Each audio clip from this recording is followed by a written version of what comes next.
welcome to Chef Bouquet's Cajun Kitchen. God dang. Look here, today, here's what we're doing. We having our first real crawfish ball.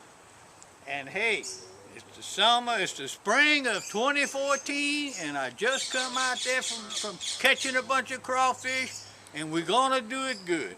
The crawfish look good, the water warmed up enough to get some decent ones. But we're gonna do our thing. Urban Treasure Hunter be here today. Sous Chef Amber was here, she's purging, got my crawfish purging. We're gonna ball after a while. Started cutting my potatoes and got my garlic and onions in there. Gonna throw my lemon in there. Getting ready to put that water boiling so I can boil this first. After all this is done, we're gonna do it with the crawfish. Everybody's gonna have a meal today on Chef Bouquet. Aye, oh yeah, baby. See you after a while. All right, I got my water working right now, trying to get it boiled up a little bit. I'm using Cajun land, complete crab, crawfish, and shrimp oil with this no salt. And this one I'm gonna put in there first for my potatoes, because I don't want my potatoes too salty. Got salt, good, got all the flavor. Using about 8 ounces.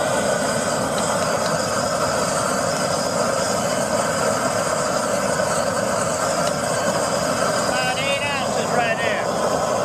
Whenever that goes to boiling, that 8 ounces of Cajun land, let it roll. I'm gonna taste it, see the salt level. If it's good, my potatoes and veggies are going in there. It's all got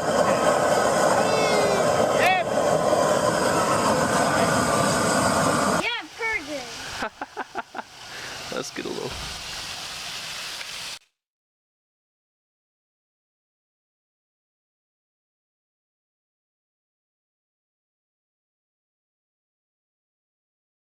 I am pouring the salt on the crawfish. Why you doing that? Taking the mud out. The mud in there. Okay, that's good. That's good, yeah. Look at how close, how muddy that water is. It's because all them crawfish, they're regurgitating out into the water, getting all that mud off of them. Hey, you So guys whenever we stop cook this them, we won't taste any mud. Just Chef Bork holding a couple.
broken apart.